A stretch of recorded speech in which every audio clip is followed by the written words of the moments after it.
Eu vou passar a palavra agora para o presidente da Federação Nacional das Associações de Oficiais de Justiça e Avaliadores Federais, Joaquim José Teixeira Castrilhom. Depois, nós vamos passar para a Rosângela. Na sequência, nós vamos escutar o nosso companheiro Leonardo, representando o governo. Eu tenho aqui ainda em minhas mãos, meus amigos, a pastinha da audiência pública passada, que foi em junho de 2011. Então, eu tenho andado aqui pelos corredores aqui do Congresso, da Câmara, das comissões, com essa pastinha e amealhando aqui dados, os nomes dos deputados da comissão, argumentos, etc. E eu estou recebendo aqui uma outra pastinha dessa. Eu tenho esperança que essa pastinha dessa audiência pública que a gente faz hoje, não tenho esperança, eu tenho a convicção que será nesta CETASP a última audiência pública que a gente vai fazer. Porque é essencial fazer com que esse projeto ande. É inconcebível a um país com a dimensão continental do Brasil, com as obrigações profundas e tremendas de atendimento de uma sociedade que clama por desenvolvimento, por justiça, às vezes até por um simples alimento, às vezes até clama somente por água. É então impossível, impensável que nós que precisamos da atenção do Estado repitamos 2 anos após o mesmo gesto, no mesmo local, só não na mesma hora nem no mesmo dia de calendário. Então eu quero aqui expressar a vocês a minha esperança e a fé dos oficiais de justiça em que este projeto ande.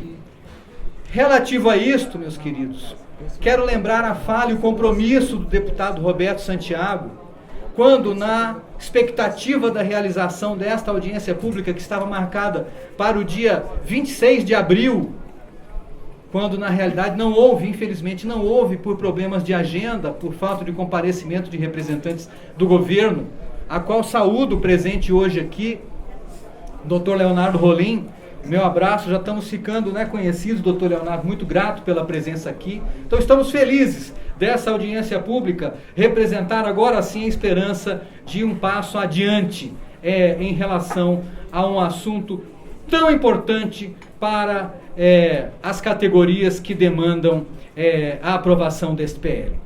Eu queria aqui, amigos, eu não vou entrar no mérito que o oficial de justiça tem risco, que a polícia tem risco, que o auditor fiscal tem risco, que o auditor fiscal do trabalho tem risco. Gente, viver hoje no Brasil é um risco. Só viver no Brasil hoje é um risco. Quanto mais trabalhar, portas da repartição afora, ou portas da nossa casa afora. Quantas N categorias trabalham nessas condições? Aonde um país em que a quantidade, colega policial, de policiais mortos em um mês em São Paulo supera anos de trabalho de policiais na Austrália, na Nova Zelândia, ou mesmo nos Estados Unidos, que tem uma segurança pública mais ostensiva. Isso é impensável. É impensável em outros países nós temos o extermínio de profissionais do Estado, como nós temos aqui, e não haver um clamor público. É isso que eu queria chamar, aproveitar a imprensa, aproveitar os telespectadores, aproveitar a TV Câmara. Como que um país em que o policial tem que esconder sua farda atrás da geladeira, as vendas de carteirinhas funcionais com o brasão de oficial de justiça, está virando encalhe isso. Está virando encalhe nos sindicatos porta-carteiras funcionais. Ninguém quer andar mais com isso.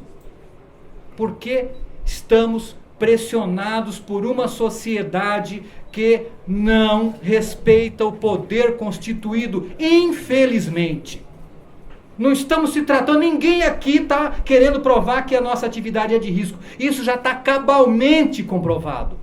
Cabalmente comprovado, e eu vou provar para vocês isso, porque eu vou contar daqui a pouquinho. Mas antes, eu queria fazer uma pequena observação para vocês aqui, o que está sendo a postura do governo com relação a essa aposentadoria de risco. É uma coisa simples. Nós temos 3 chances de afastar o risco de qualquer pessoa. Tem 3 jeitos. Primeiro, você dá àquela pessoa o direito dela se defender. Segundo, você afasta o risco. Sai para lá, bandido. Afastou o risco da pessoa. E terceiro, você retira a pessoa do ambiente de risco. Então são só 3 jeitos que você tem de lidar com esse risco. Não tem outro jeito. Ou você dá aquele se vira para a pessoa para ela se defender, ou você, Estado, tira o risco de perto daquela pessoa, ou você retira a pessoa do ambiente de risco. Não tem outro mecanismo. E a aposentadoria especial, meus amigos e minhas amigas, é um desses meios porque está retirando a pessoa que está sofrendo risco do ambiente de risco. Está lá na faixinha, aposentadoria especial, garantia de vida para quem corre risco de morte, o colega bem notou isso. Então esse PL, ele se trata de retirar o profissional que atua na atividade de risco. Agora, isto também quer dizer que são verdade as outras 2 premissas. É verdade sim, como disse aqui o colega do auditor fiscal, é verdade que nós estamos sendo cerceados no nosso direito de defesa. Quando vem um assaltante te assaltar e a polícia fala, a orientação da polícia é não reaja. Mas escuta, e se for te estuprar? Dá também sem reagir? É assim que a gente tem? Gente, eu tenho direito de me defender. Eu tenho direito de defender a minha esposa, minhas filhas, meus filhos. E isto, infelizmente, não está sendo dado pelo Estado, porque nós somos proibidos de portar arma. Nós corremos risco de encana se pegarem a gente com revólver para nos defender. Agora, morrer como cordeiros, isso a gente pode. Isso a gente pode. Por quê? Porque tem muitos. Está sobrando funcionário público. Precisa enxugar a máquina, é isso que falam para a população. Então morreu mais um, não tem problema, tem outro, e tem outro, e tem outro, e tem outro. Mas e as famílias? Onde ficam? E por fim, a terceira premissa, que é afastar o risco de perto do policial, de perto do auditor fiscal, de perto do oficial de justiça. O que é isso? Colocar respeito na população perante o funcionário público. 1 minuto. Infelizmente, existe um agravante da qualificadora do crime de agressão contra qualquer pessoa que está querendo ser retirado. Antigamente, você magoar, ofender ou ferir o funcionário público era agravante. Hoje, não estão querendo mais deixar ser um agravante. Então, o risco não está sendo minimamente afastado pelo governo. Então, meus queridos, se não dá para dar o direito de defesa para o oficial de justiça, se não dá para afastar o risco das ruas, tirar o risco, tira a bandidagem das ruas, tira o bandido daí, pronto, resolveu a situação, não tem mais risco trabalhar, mas também não dá para fazer isso. Então o único jeito é aprovar a retirada do servidor em atividade de risco, diminuir o tempo que ele fica exposto ao risco. Então isso para mim é claríssimo, é um tripé, não é um tamborete de 3 pés, e o PL está calcado em um deles, que é retirar o servidor público do ambiente de risco. E isto é essencial, enquanto o governo não consegue dar a ele o direito de defesa, nem afastar o risco inerente ao exercício da atividade. Agora eu preciso deste 1 minuto, viu, Policarpo? Eu estou ali com o doutor Leonardo Rolim, e eu preciso contar para vocês, indagar, porque agora é pergunta ao doutor Leonardo, importantíssimo que eu vou dizer a vocês. Fizemos uma reunião com o ministro Garibaldi Alves, no dia 26, logo após a sessão que seria da audiência pública. E o ministro Garibaldi Alves, muito gentil, franco, pela primeira vez, um ministro recebeu os oficiais de justiça com pauta para aposentadoria especial, pautado a aposentadoria especial.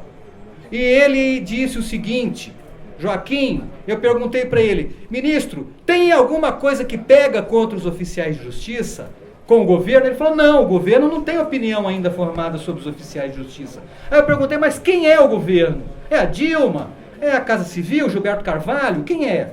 E aí o ministro me disse, olha, Joaquim, quando o governo quer emitir opinião oficial sobre qualquer assunto, ele chama os ministros relativos àquela área, faz os ministros debaterem e darem uma posição para o governo. Se houver qualquer um daqueles ministérios em desacordo, aquela posição não é do governo e o assunto precisa voltar ao debate. E eu perguntei a ele, ministro, então quais são os ministérios que estão envolvidos na decisão da presença ou não dos oficiais de justiça na aposentadoria especial? E o ministro Garibaldi Alves me disse, olha, são o Ministério da Previdência, Ministério do Planejamento, Ministério da Justiça e Casa Civil.